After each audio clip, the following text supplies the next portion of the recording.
I talk a lot about books here on this channel, but I don't actually do a lot of dedicated book reviews anymore like I used to. Most of my book content has pretty much transitioned over to like book lists, or I talk about series of books, or I just talk about multiple books in one video rather than talking about just one at a time. For example, last year I read 51 books and I did 3 videos that were dedicated to talking about just one book. And one of those books I had read the previous year. But today I want to talk about The Blade itself. And I want to talk about this book basically because I've never heard anything bad about this book or this author. It is pretty much either masterpiece, masterclass, must-read fantasy, must-read author, auto-buy author, all kinds of high compliments and recommendations to this particular book. Like I said, I have never heard anything negative about this book or Joe Abercrombie himself. So I went out and I got it and I read it, and let's just say I have very mixed feelings.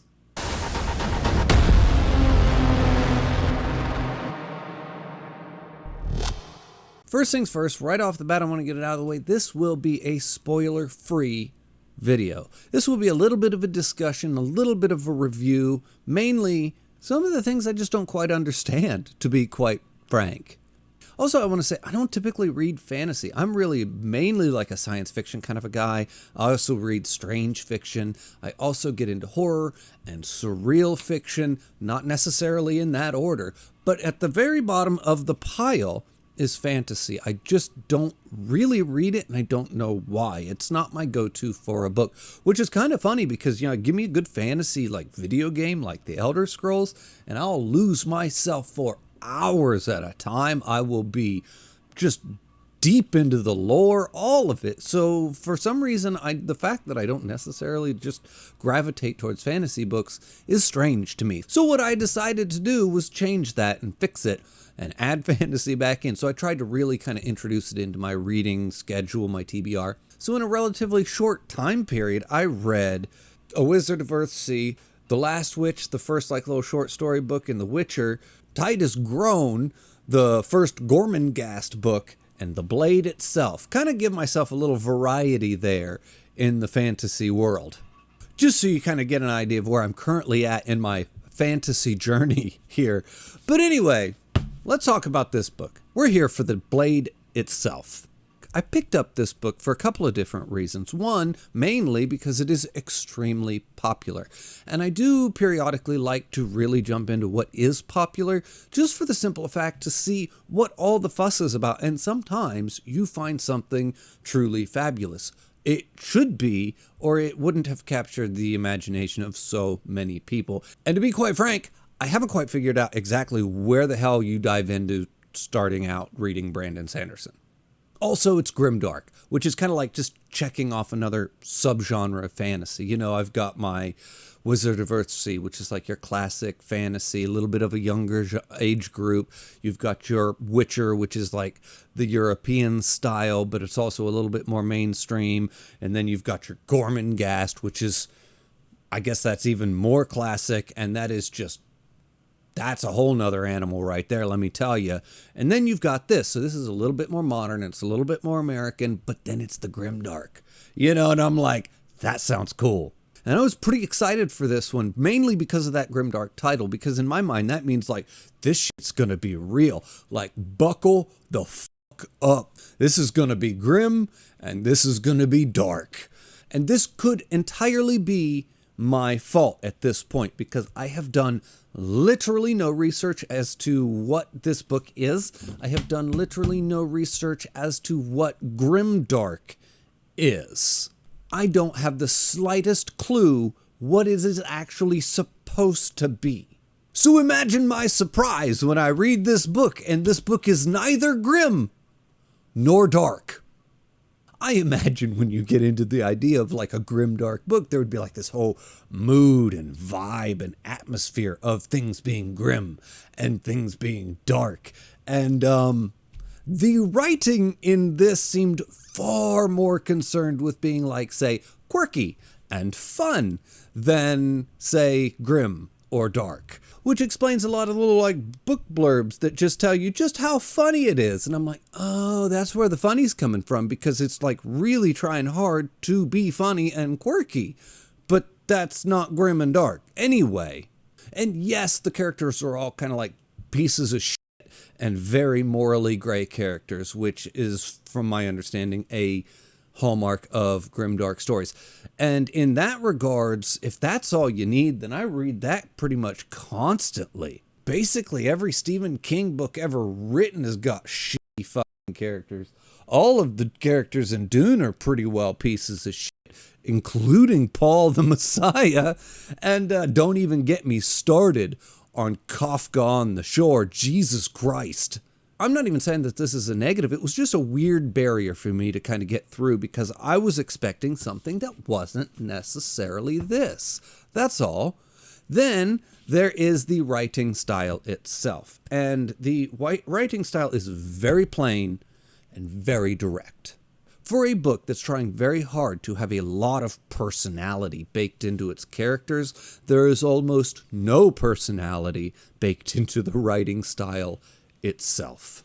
Like the details and the descriptions of things that take place inside of the book are pared down so much that not only do they not have a whole lot of flavor to them or a whole lot of flair to them, but to the point that sometimes it feels like the sentence is literally missing words.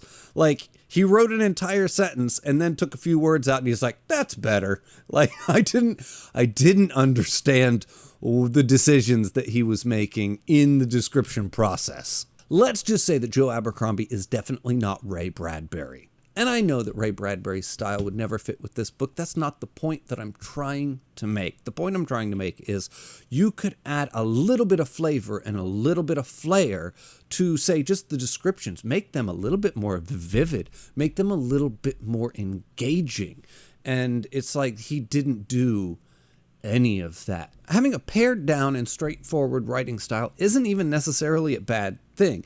I just think, in my opinion, having a little bit more flavor and a little bit more flair adds to the enjoyment of the reading process on a sentence-to-sentence basis. Just the act of reading the book is a little bit more enjoyable. Now, on the flip side of that coin, if you have a certain flavor or flair to your writing style that isn't connecting, you as the reader aren't connecting with that specific style of writing, it's going to immediately take you out of the book and you're not going to enjoy any of it. So to a certain extent, having a pared down and more plain style of writing is possibly a strategy to connect with more people. But if you're going to go the route of paring it back and making the writing style a little bit more plain to make it more accessible to more people, and you don't have that extra added layer of flair to drag you through the story, make it a little bit more fun to read, you better have something else super engaging, driving you and dragging you through the story, making you really want to turn the page to the next one,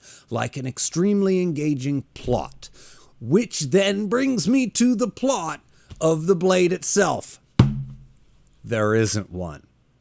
This is a book that introduces you to characters, then it introduces you to a world, then it gives you backstory on that world, and then it's going to give you backstory on the characters, and it's going to get you to understand everybody and everything, and then it's going to start to move those pieces around a chessboard, in a sense, and kind of get them all in the right place that they need to be in order to move forward into book 2.